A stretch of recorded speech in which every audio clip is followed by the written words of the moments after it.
In this video, I'll share you the painting of this Lord of Contagion. We'll be painting with Speedpaints and Warpaints fanatics. While I show you the painting of the Lord of Contagion, we'll talk about Speedpaints, a little overview, how they compare with express colors and contrast paints, and how to paint better with Speedpaints. Hi, I'm Don. Welcome to my studio. This channel is supported by all these awesome brands. Also, special thanks to The Army Painter for making this video possible. Oh, by the way, do check out my discount codes and affiliate links below.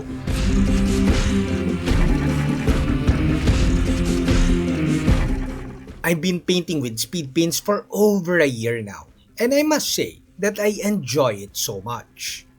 Speedpaints were formulated and designed by the Army Painter to be a one-coat solution. It kind of works, but of course, if you want better, higher quality painting, you have to use it a little bit more than how it was designed. Speedpaints renders the best over white primer or any light-colored primer. The high flow of Speedpaints makes it so much easier to paint base colors. Speedpaints dry very fast, way faster than washes. The darker colored Speedpaints are very saturated, so I recommend that you thin them down a little bit with Speedpaint medium or even water so that it won't be too saturated. The saturation is not really the problem, it's the fast drying time, especially for the darker colors. The faster drying time will result to drying edges or coffee stains, especially obvious with darker colors. So if you apply the paints kinda slow, similar to how you apply regular acrylics, you might have some problems. Since Speedpaints dry very fast, you might have areas that are dried already while you're still painting the rest of the section of the miniature. So you will produce an uneven finish. The lighter colors like you see in the video right now, pallid bone, you'll have very minimal problems because even if you paint slowly, coffee stains won't be that obvious and it won't really look so bad.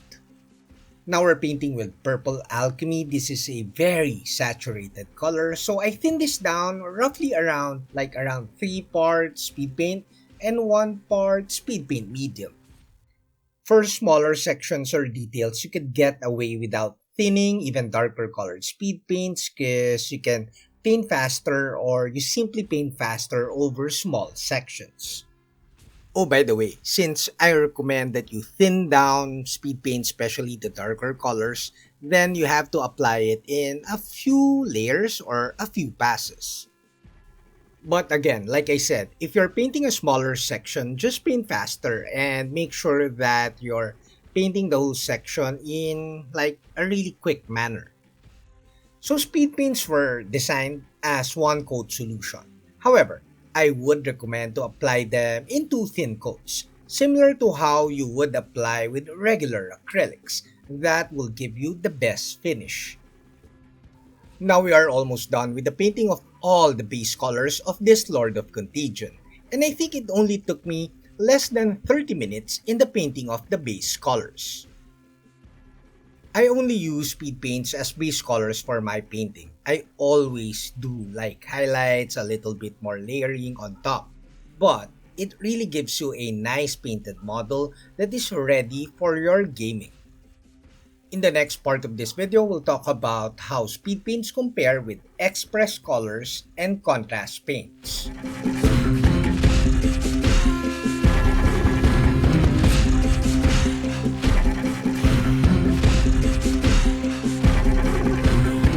In this part of the video, I'm simply adding more contrast with washes.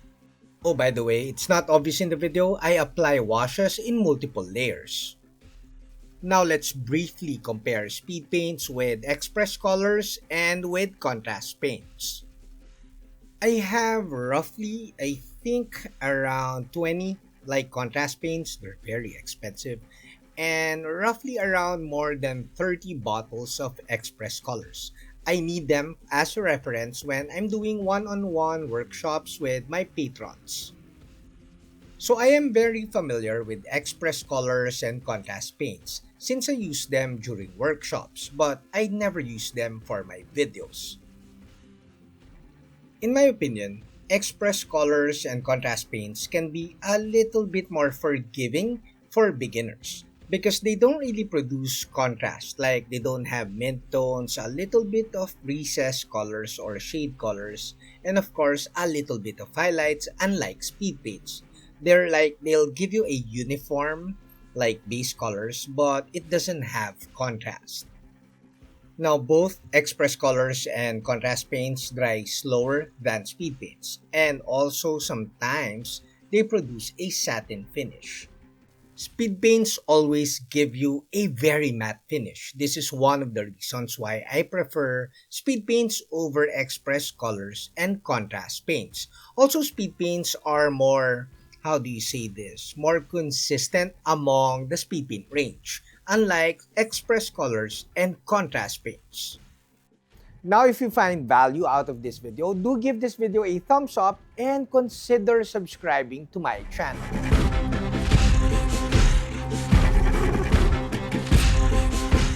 Don't get me wrong though, express colors and contrast paints are also very good paints, and they have their uses. But I'm a little bit more biased with speed paints when it comes to speed paints.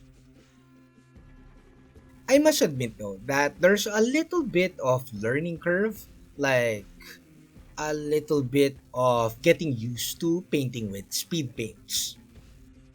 But once you get used to using speed paints, especially just as your base colors, you will enjoy painting miniatures so much more.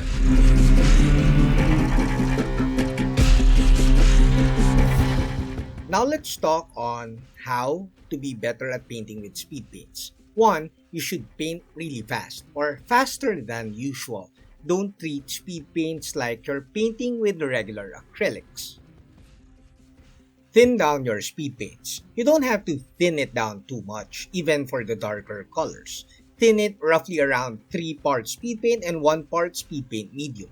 And that is enough to add more transparency, more control, and give it a slower drying time. I also highly recommend that you use synthetic brushes because speed paints are Kolinsky or natural hair killers. This is not unique to speed paints though. Similar like washes or inks or even effects paints are natural hair killers, especially washes or very runny paints. They will slowly build up in the ferrule, the metal part of the brush, and will slowly kill your brushes. This is also the reason why I recommend speed paint medium in thinning your speed paints, because thinning with water will add it will make the speed paints runnier and will act more like a wash than speed paint. You want to keep that very nice mid-tone, so you want to thin it with speed paint medium.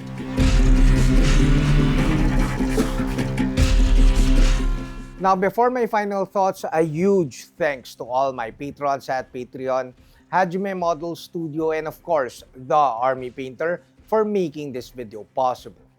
So that's it. You saw the painting of this Lord of Contagion with speed paints as base colors, a little bit of washes, some Warpaints Fanatic highlights, and of course, some FX paints.